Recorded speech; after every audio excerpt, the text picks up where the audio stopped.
Look, this is the 9th time I've reviewed a Blokees Galaxy set, and hold on, the 22nd video I've made on Blokees model kits in general, so let's not mess about, okay? I know every video is someone's first though, so look, these model kits come individually, or a box of 9, you assemble them yourself, and I like them. This set, Darkest Hour, has a Chase Megatron that I'll never see with my own eyes, so let's get opening. 9 in a box, no duplicates if you buy the whole thing. If you buy them individually, it's down to Lady Luck who you get. I'm glad the Galaxy toys are large enough to warrant their own printed instructions so I can actually see them with my decrepit eyeballs. First up, who have we got? It's Jetfire! Let's snap these pieces together. Look how intricate things are getting. This fun little goblin face here. Rah! Rah! The cockpit can also swing up, and he's got a shooter! Yeah, I'm digging it. The new approach to Galaxy toys is really paying off. A very handsome lad with great proportions, more robust movement in the legs, he's got hip swivels to beat the band, like humping the fridge door. So the wings move, the cockpit moves. I'm sure they've got some sort of secret Gerwalk stuff going on here, but I certainly won't be indulging that, thank you. People often ask for scale comparisons with these, so here he is next to a Schleich Ice Tiger.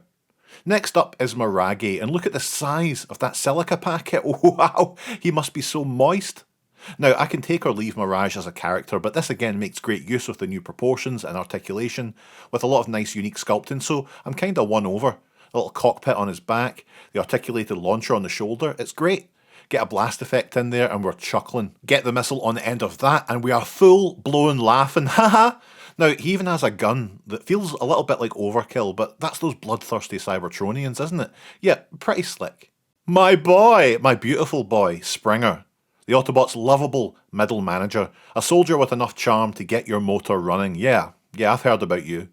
I'm very biased, but this is great. I love me some Springer, and that's a nicely realised big boy. Look at the nice light yellowy green they've used here on the hands, like the colour of drinkable antibiotics you had when you were 8, and you can never quite forget the taste of.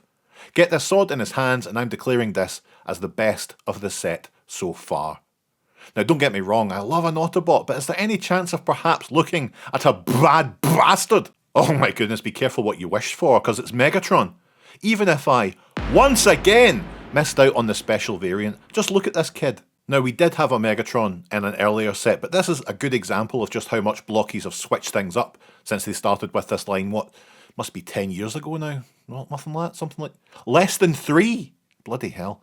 At first I thought I was a little bit sad to see Blokees lose that chubby form factor in favour of something closer to the proportions we see elsewhere, but when they look this good, you know, I kick those feelings down into the pit of my stomach and out the back door. Megatron's been done to death, but when you see one that just nails it, wonderful. Posable as the Dickens and a worthy successor to the original. Whoa, I know we wanted some baddies here, but come on, Unicron! Or Unicron Planet, as it says here. You know, is there a Mrs. Planet? I know his dad was a captain somewhere. Still, look at this cute little Chaos Bringer, lots of detail, very well realised. You can push the chompers in to make this little set of grabbers flex around. I love it. Now we have Unicron in Planet mode and in Head mode, both on these lovely stands. It's now clear the next step has to be Unicron's arse. Fine, it's an Insecticon. I like the Insecticons, but they do make for some boring Blokees. Bombshell here's fun enough, and not to labour the point, the new articulation really drives the value of these individual lads. We get his little head, antenna gun thing that can swivel around, a handheld blaster, and even this little kickback in their insect form. Look at the underneath. There he is. Hello there.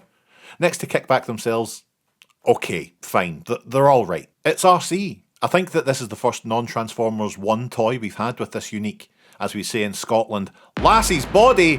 And yeah, sure, you know, it's so much smaller than the others, to the point putting it together was a bit difficult for my chubby digits, but it all came together nicely enough.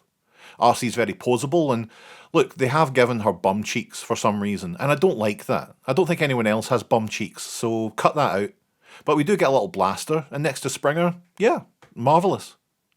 Thrust decides to join the show, and who can blame them? I've come to really appreciate the Coneheads in the last few years, and I really like the look of old Thrustworthy here. Very nice backpack detail. Next to Dirge, who was only 3 waves ago, you can see the step up on how these are produced. It's great. Finally, we have what is definitely the star of the show, the big lizard themselves, Trypticon. I was particularly excited to assemble this Rubenesque reptile, and I'm glad I did.